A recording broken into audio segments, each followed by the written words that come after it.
Molt bona tarda, benvinguts i benvingudes a la Sala Moragas del Tots. El mes de juliol de 2015, concretament, el pla va ser pres en coneixement per part del govern.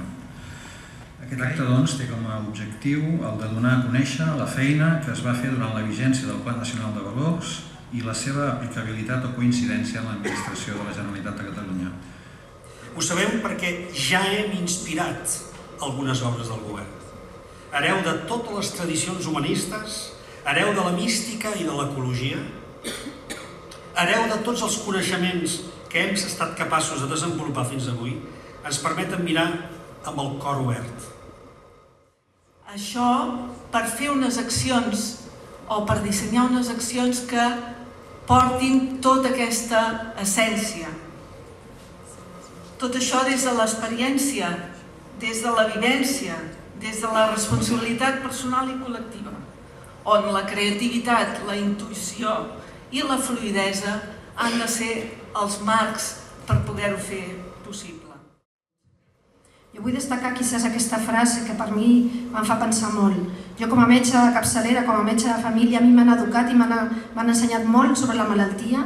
Som experts en malaltia, això és molt important, però potser el pas i el camí i el canvi de direcció seria també ser experts en salut. Gràcies.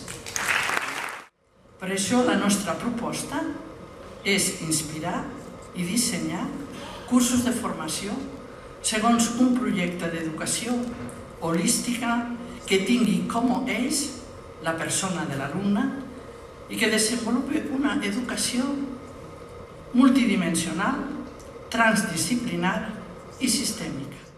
Que el ciutadà pugui decidir qui és el seu representant i no que votem només partits polítics.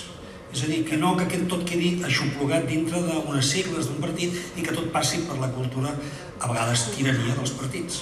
Per tant, nosaltres suggeriríem uns indicadors que fossin molt més inclusius, que incloguessin els aspectes del benestar integral de la persona i el bé comú.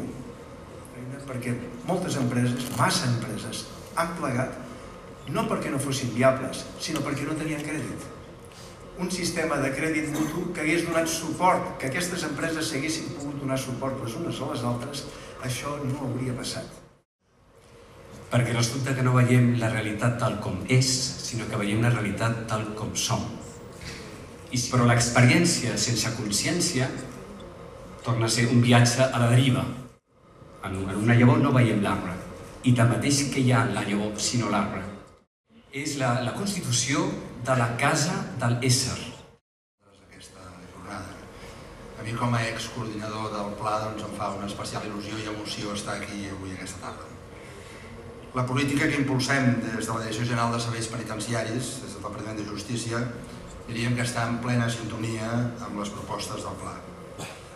Començo tot destacant un element molt positiu, que és la continuïtat del projecte del pla, malgrat els canvis que hi ha hagut en la composició del govern i els canvis en els departaments. Això ja diu molt a favor del projecte, aquesta continuïtat. En l'àmbit dels alumnes, perquè tinguin criteri audiovisual, que aprenguin el llenguatge de les pantalles sanes i a fer un ús responsable de totes les eines tecnològiques. I una altra que diu una societat governada amb transparència, amb qualitat democràtica i amb coherència ètica, amb una participació ciutadana efectiva, amb més esperit cívic, una governança més oberta i transparent, amb l'objectiu final d'afavorir el benestar integral de tota la societat. Això és el Pla de Valors, que és exactament el que s'està intentant fer, ho estem impulsant des del govern amb les polítiques de transparència i govern obert. Per nosaltres el Pla Nacional de Valors ha sigut un gran regal. Un regal que s'ha concretat en fer xarxa. Sentim que fem d'altaveu de moltes altres persones, moltes altres mirades. Sento que ara estem en una etapa de crisàlida. Hem construït un niu, hem presentat uns documents, això ja està començant a escampar-se i ara nosaltres, com a projecte, hem de volar.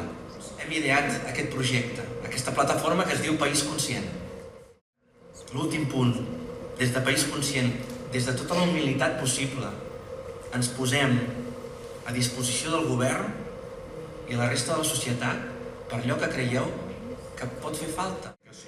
Han fet possible aquesta, podem qualificar-la ja de magna obra. Sens dubte, recollint una miqueta la proposta que ens feia en Nacho, sens dubte que tindrem temps i espais per seguir cooperant amb tots els que participen en el Pla Nacional de Valors i segur que amb la plataforma de País Conscient confluirem tots en el procés constituent i podrem seguir cooperant en la construcció d'un país millor. Perquè allò que compta és la possibilitat de ser inici, que cadascú sigui inici. Només gràcies a no cedir ni un pas es pot mantenir l'esperança de sentit i obrir, enmig de l'enorme confusió i de les múltiples planificacions, la clariana de la pau. Molt bon vespre.